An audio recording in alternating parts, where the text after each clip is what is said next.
जय हिंद साथियों। आप सबको मेरा क्रांतिकारी जय भीम, जय जोहार, जय मंडल। पिछले दिनों पार्लियामेंट के अंदर मोदी सरकार ने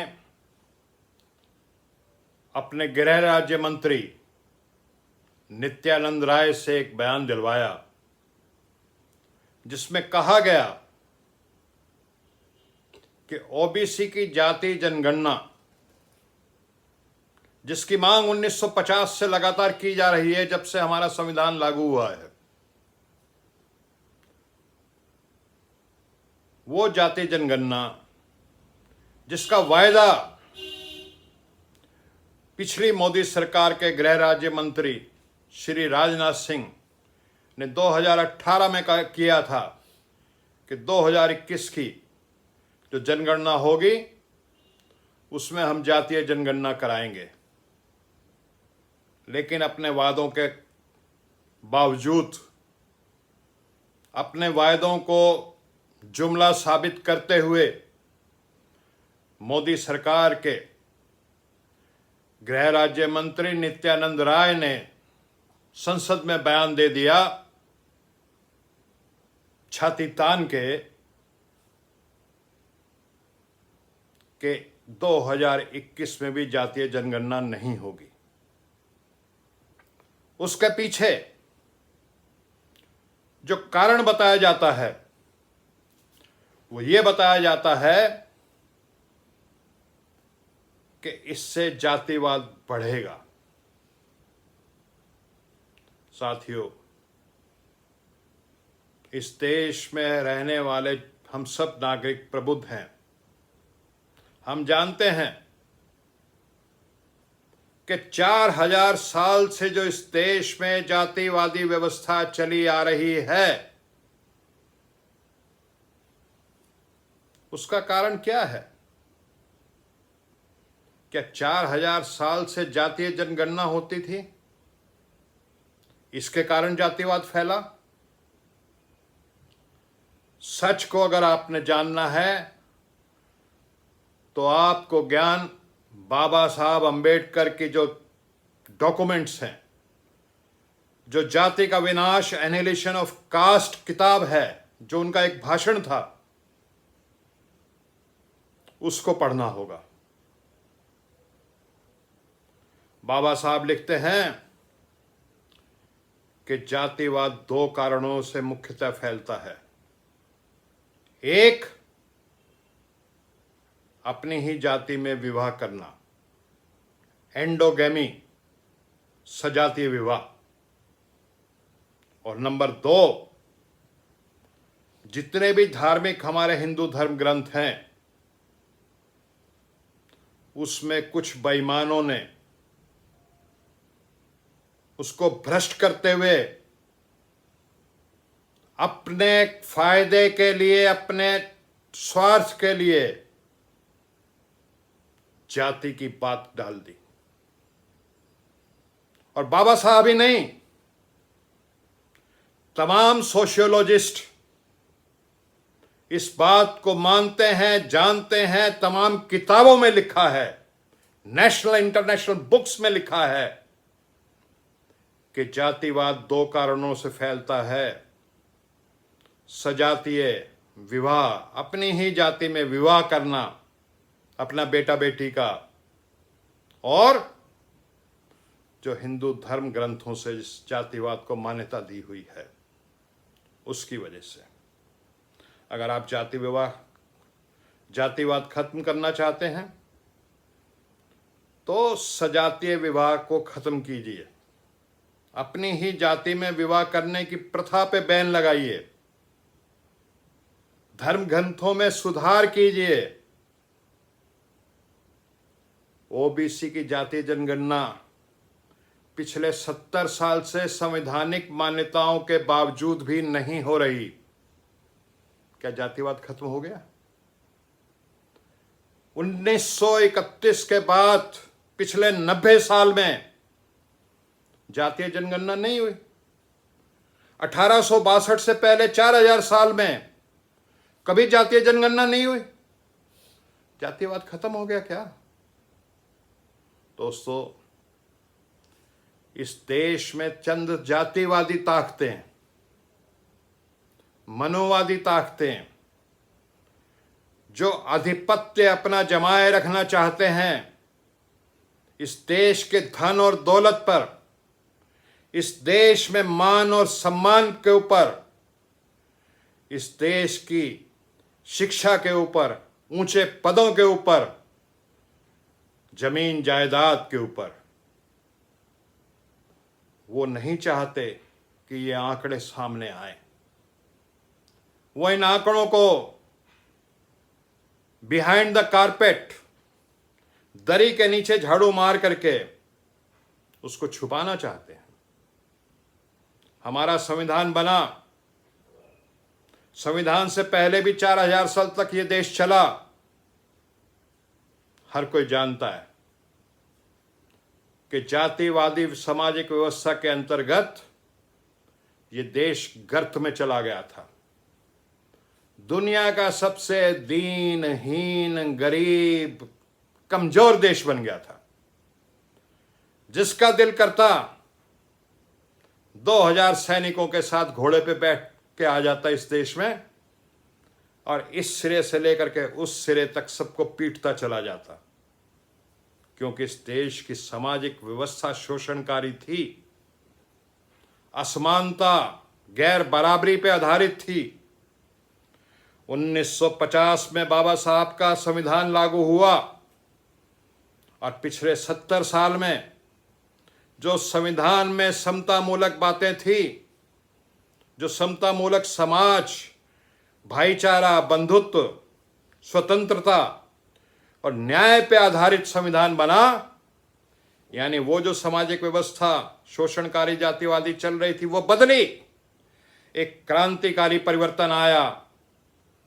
राजा कौन बनेगा, सरकार कौन बनेगी, हजारों साल के बाद इस देश के दलित और पिछड़ों को हाथ में एक वोट की ताकत आई जो ये तय करेगी कि सरकार कौन बनेगी। उसके चलते पिछले 70 साल में देश ने ऐसी तरक्की की है जैसी पिछले 4000 साल में कभी नहीं हुई। तो उसी संविधान को लागू करने के लिए, जो संविधान में लिखा हुआ है अन्य पिछड़ा वर्ग के लिए, वो बातें भी इस देश में लागू हो जाएं तो ये देश दुनिया का सबसे ताकतवर देश बनेगा। ये देश दुनिया का सबसे खुशहाल देश बनेगा। ये देश दुनिया का सबसे समृद्ध देश बनेगा। लेकिन लगातार 70-75 साल से जो बातें अन्य पिछड़ा वर्ग की तरक्की के लिए, खुशहाली के लिए, उनको मुख्य धारा में लाने के लिए संविधान में लिखी हुई हैं, बहुत सारी ताकतें इस पे लगी हुई हैं कि वो लागू ना हो। काका कालेलकर कमीशन, उसके बाद मंडल कमीशन। लेकिन याद रखना, जो 1950 के संविधान में इस देश के SC ST को मुख्य धारा में लाने का प्रयास हुआ, उसके कारण देश ने तरक्की की।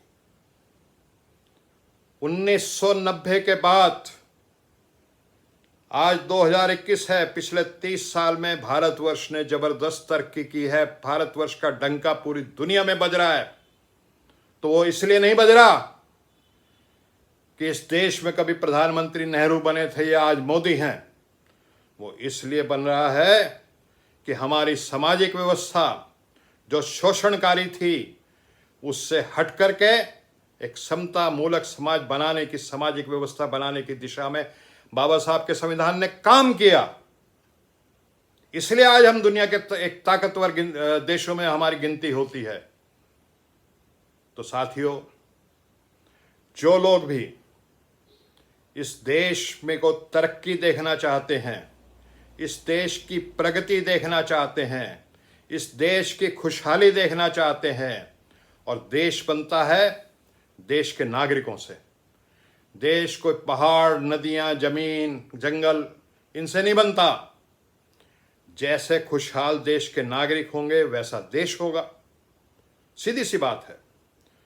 तो आज ये जो मोदी सरकार ने फैसला लिया कि ओबीसी की जातीय जनगणना नहीं कराई जाएगी, इसके खिलाफ हमें खड़े होने की जरूरत है। हम संवैधानिक तरीकों से अपना लड़ाई को लड़ेंगे, हम असहयोग आंदोलन करेंगे, हम शांतिपूर्ण तरीके से और कानूनी तरीकों से अपनी बात को मानेंगे, लेकिन हमें त्याग, तपस्या और बलिदान देना पड़ेगा। बिना त्याग और तपस्या और बलिदान के, बिना कुर्बानी के दुनिया में कभी कुछ मिलता नहीं है। हमारे लोग, मैं अपनी बात करता हूं, हमारे लोग जो ओबीसी हों, चाहे एससी हों, चाहे एसटी हों, चाहे पसमानदा हों, वो कुछ ज्यादा ही चुप रहते हैं। माना जाता है राजनीति में कि वो कौमें जो सड़कों पे कब्जा करती हैं, वही कौमें संसद में भी कब्जा करती हैं, और जो कौमें संसद में कब्जा करती हैं उनकी सरकार बनती है, और जिनकी सरकार बनती है लगाम उनके हाथ में आ जाती है, घोड़ा उसी तरफ दौड़ता है जिस तरफ वो लोग चाहते हैं। तो हमें इस देश के तमाम बहुजन को, तमाम शोषितों को, तमाम मेहनतकशों को, किसानों को, कामगारों को, मजदूरों को इस मुद्दे पे आगे निकल के आना है। 13 अगस्त तक इस देश में, दिल्ली में संसद का सत्र चल रहा है। अगर 13 अगस्त तक इस सरकार ने जातीय जनगणना की बात नहीं मानी तो भैंस पानी में चली जाएगी। अगले 10 साल तक कम से कम हमें फिर से वंचना, डिप्राइवेशन, जो हमारे संवैधानिक अधिकार हैं, उससे वंचित रहना पड़ेगा। पहले भी 75 साल से हम वंचित चल रहे हैं लगातार। हमारी हालत उस शरीफ आदमी की तरह है जिसका बाप मरा तो मकान उसके नाम कर गया, कागज उसके नाम कर गया, वसीयत उसके नाम कर दिया, और उस शरीफ आदमी के मकान पे कुछ गुंडों ने कब्जा कर लिया। वो शरीफ आदमी अपने डॉक्यूमेंट लिए, अपने कागजात लिए, कभी तहसीलदार के पास जाता है, कभी पटवारी के पास जाता है, कभी थानेदार के पास जाता है, कभी कचहरी में जाता है, कभी डीएम के पास जाता है, लेकिन 75 साल से उसकी सुनी नहीं जा रही। तो साथियों, शहीद आजम भगत सिंह ने भी कभी कहा था, अपने अधिकारों को प्राप्त करने के लिए सरफरोशी की तमन्ना अब हमारे दिल में है, देखना है जोर कितना बाजुए कातिल में है। शहीद आजम भगत सिंह शहीद हो गया, कुर्बानी दे गया, लेकिन अपनी कुर्बानी से अपने करोड़ों देशवासियों को आजाद कर गया। सरफरोशी का जुनून आप में जागा जिस दिन, जुल्म के हाथ से तलवार भी गिर जाएगी। तो साथियों, शांत मत रहो, चुप मत रहो। ये खामोश मिजाजी हमें जीने नहीं देगी। जीना है इस दौर में तो कोहराम मचा दो। अपने घर के दरवाजे के बाहर करो, अपने मोहल्ले में करो, पास के चौराहे में करो, सोशल मीडिया में, ट्विटर पे, व्हाट्सएप पे, फेसबुक पे करो, लेकिन शोर मचाओ। क्योंकि माँ भी दूध तब पिलाती है जब बच्चा रोता है, जब बच्चा शोर मचाता है। और अगर हमें अभी अपने अधिकार प्राप्त करने हैं तो अगले 10 दिन हमें जबरदस्त शोर मचाना पड़ेगा, इस सरकार को झकझोरना पड़ेगा। तभी इस देश में जो 75 साल से हमारी हकमारी हो रही है, ओबीसी को उसका अधिकार नहीं मिल रहा, तभी वो अधिकार पढ़ने की दिशा में एक काम होगा।